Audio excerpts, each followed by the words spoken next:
भारत की लगभग 17% GDP manufacturing industry से पूरी होती है। मैन्युफैक्चरिंग इंडस्ट्री में Bharat automatic, pharmaceuticals, engineering, chemicals और कंज्यूमर ड्यूरेबल जैसे सेक्टर में 2.7 करोड़ लोगों को एम्प्लॉयमेंट ऑफर करती है, जो कि देश की इकोनॉमी को बढ़ाने में मदद करती है। भारत हमेशा से ही ग्लोबल मैन्युफैक्चरिंग हब बनना चाहता है, पर ऐसा अभी तक नहीं हो पाया है। लेकिन 2030 तक $1 ट्रिलियन से ऊपर की चीजें हम एक्सपोर्ट करने की कैपेसिटी बना पाएंगे। जैसे जैसे टेक्नोलॉजी बढ़ रही है, वैसे वैसे ही मैन्युफैक्चरिंग इंडस्ट्री भी ऑटोमेटेड होती जा रही है। एआई और रोबोटिक्स के यूज से एफिशिएंसी और प्रोडक्शन को भी बढ़ाया जा रहा है, जिससे मैन्युफैक्चरिंग स्पीड भी बढ़ रही है। इकोनॉमिक ग्रोथ और जॉब को बढ़ाने के लिए गवर्नमेंट प्रोग्राम्स एंड पॉलिसीज लाती रहती है, जिससे कि लेटेस्ट मैन्युफैक्चरिंग इंडस्ट्री में ग्रोथ देखने को मिले। बट हम लेटेस्ट मैन्युफैक्चरिंग वॉर हारते नजर आ रहे हैं। पहले हमें चाइना ने पीछे छोड़ दिया, अब वियतनाम जैसे छोटे देश भी हमसे आगे निकल रहे हैं। वियतनाम जिसका एरिया राजस्थान से भी छोटा है और इकोनॉमी महाराष्ट्र से भी कम है एंड पॉपुलेशन भारत के वेस्ट बंगाल से कम होने के बाद भी भारत जैसे बड़े देश को पीछे छोड़ने में कैसे सफल हो रहा है। देखिए, गवर्नमेंट रूल्स एंड रेगुलेशन और ट्रेड वॉर के कारण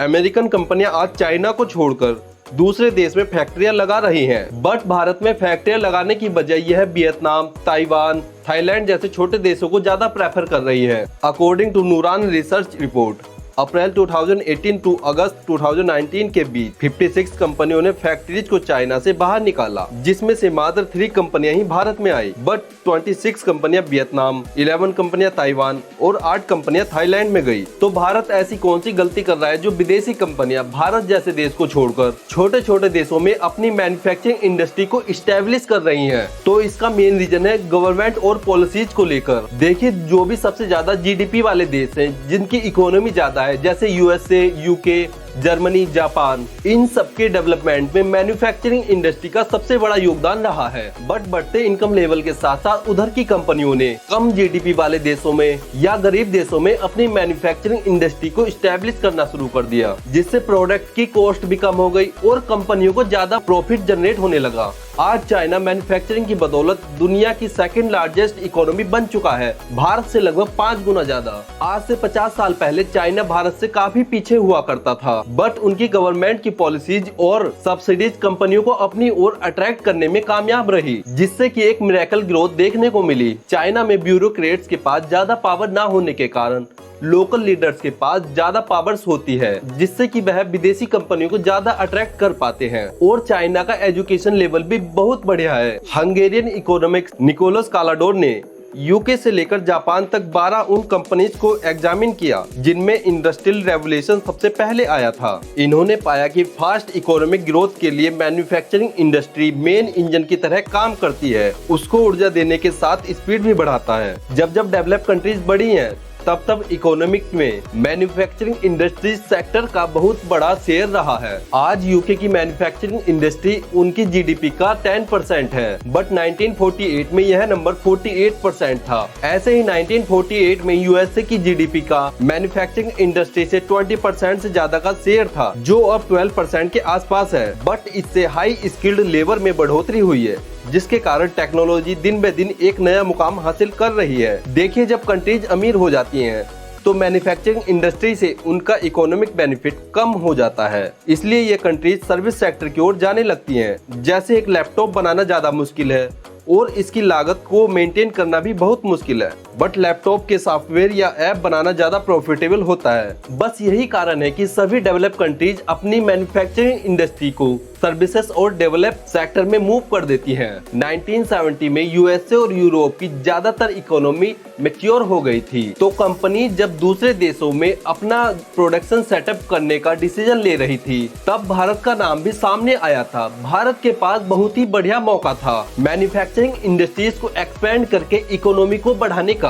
बट उस टाइम पर भारत और चाइना दोनों ही देश आइसोलेटेड थे। 1980 आते आते भारत और चाइना ने अपनी अपनी इकोनॉमी को धीरे धीरे लिबरलाइज करना शुरू कर दिया। लेकिन 1980 आते ही चाइना के लीडर डैन शाओपिंग ने अपनी इकोनॉमी को बड़े स्तर पर खोल दिया। इसी कारण अमेरिकन कंपनियों ने भारत में आने की बजाय चाइना में जाना डिसाइड किया, बिकॉज उन्हें चीप लेबर के साथ साथ ज्यादा से ज्यादा रिटर्न ऑन इन्वेस्टमेंट भी चाहिए था। जब भी कोई कंपनी दूसरे देश में मैन्युफैक्चरिंग प्लांट लगाती है, तो वह उस समय अपना पैसा इन्वेस्ट कर रही होती है। बट इतने बड़े अमाउंट को इन्वेस्ट करने से पहले कंपनी यह देखती है कि लैंड, लेबर, टैक्सेस और इंफ्रास्ट्रक्चर कहाँ का बढ़िया है, जिससे उन्हें कम खर्चा करना पड़े और प्रॉफिट भी ज्यादा जनरेट हो। अगर किसी देश में इंफ्रास्ट्रक्चर के हालात खराब है तो वहाँ के लैंड और टैक्सेस भी बहुत महंगे होंगे और वहाँ की लेबर के साथ भी आपको कॉम्प्रोमाइज करना पड़ेगा। चाइना को तो यह बात बहुत ही पहले समझ में आ गई थी। अगर विदेशी कंपनियों को अपने देश में बुलाना है तो अपने एसेट्स के प्राइस कम रखने होंगे और इसके लिए चाइना ने अच्छी पॉलिसीज भी बनाई और स्पेशल टैक्सेस फ्री जोन भी बनाए। 1970 तक भारत और चाइना की लेबर प्रोडक्टिविटी सेम थी, बट आज की बात करें तो इसमें बहुत ही बड़ा डिफरेंस देखने को मिलता है, जो कि ऑलमोस्ट डबल है भारत से। इसका कारण यह भी है, आज चाइना देश में 45% से ज्यादा वर्कर्स अनप्रोडक्टिव एग्रीकल्चर सेक्टर में काम करते हैं। इन सब के कॉम्बिनेशन से चाइना वर्ल्ड का मैन्युफैक्चरिंग हब बन गया है, जहां से पूरे वर्ल्ड का लगभग 29% मैन्युफैक्चरिंग आउटपुट निकलता है। चाइना का मैन्युफैक्चरिंग आउटपुट $4 ट्रिलियन है, जो कि लगभग भारत की जीडीपी जितना है। 1980 में चाइना ने अपनी इकोनॉमी को लिबरलाइज कर लिया था, वहीं भारत इसे 1992 में कर पाया। 1991 में पीवी नरसिम्हा राव जी की सरकार बनी, जिसमें मनमोहन सिंह जी फाइनेंस मिनिस्टर थे। इन दोनों ने मिलकर IMF के प्रेशर के बाद इकोनॉमी को खोलना शुरू किया। रूल्स एंड रेगुलेशन कम हुए, बिजनेस खोलना आसान बना, टैक्सेस में छूट दी गई, जिससे कि देश की ऑलमोस्ट बैंकरप्ट इकोनॉमी को कवर अप किया जा सका। इससे इंडियन करेंसी भी 50% डिप्रिशिएट हुई, जिससे फॉरेन कंपनीज के लिए एसेट प्राइसेस में कमी देखने को मिली। अब कुछ समय से अमेरिकन गवर्नमेंट कंपनीज को चाइना छोड़ने के लिए मजबूर कर रही है, बिकॉज USA और चाइना के बीच ट्रेड वॉर के चलते दोनों ही देश एक दूसरे के जियोपॉलिटिकल राइवल्स हैं। तो भारत के पास एक सुनहरा मौका है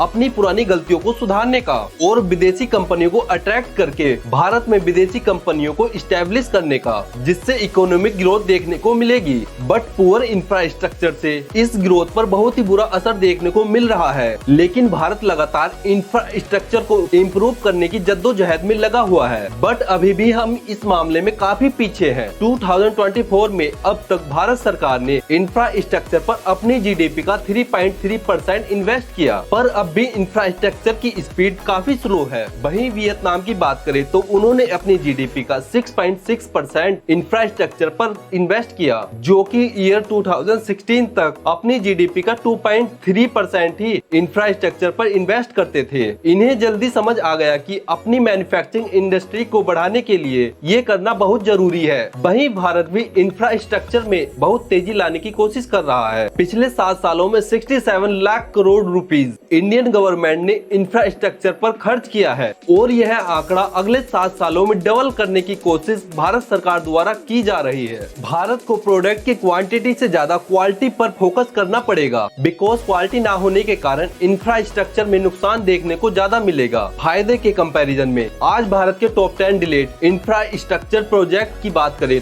तो इनमें से 7 तो रेलवे लाइंस के ही हैं, जिसमें से कई तो 18 साल से भी ज्यादा डिले चल रहे हैं। लॉजिस्टिक और गुड ट्रांसपोर्ट में रेलवे से एफिशिएंट कोई और ऑप्शन नहीं है, इसलिए इनको बनाना बहुत जरूरी है। इसके अलावा एक्सप्रेसवे पर पोर्ट होल बन जाना या ब्रिज का गड़ जाना इंफ्रास्ट्रक्चर पर बहुत बुरा इफेक्ट डालता है, जिसको सही दिशा में ले जाना बहुत ही जरूरी है। अगर विदेशी कंपनियों को अपने देश में इस्टेब्लिश करना है तो उनके टैक्सेस कम करने होंगे, सब्सिडीज देनी होगी, इम्पोर्ट ड्यूटी कम करनी होगी। इन्हीं सब चीजों में इनोवेशन लाने के लिए जनवरी 2024 में गवर्नमेंट ने मोबाइल फोन मैन्युफैक्चरिंग में यूज होने वाले मेटल और प्लास्टिक के पार्ट्स पर इम्पोर्ट ड्यूटी को 15% से घटाकर 10% कर दिया है। डेमोक्रेटिक कंट्री होने के कारण भारत में नए बिजनेस को सेटअप करने से पहले स्टेट और सेंट्रल गवर्नमेंट दोनों से ही बहुत सारे लाइसेंस और अप्रूवल लेने पड़ते हैं। इनको पाने में कभी कभी या मोस्टली बहुत टाइम लग जाता है। इसके अलावा वाटर सप्लाई, इलेक्ट्रिसिटी कनेक्शन जैसी बेसिक चीजों को लेने में भी बहुत प्रॉब्लम फेस करनी पड़ती है। बट वियतनाम में इसके लिए वन पार्टी सिस्टम है। वियतनाम में अगर गवर्नमेंट से कोई लाइसेंस या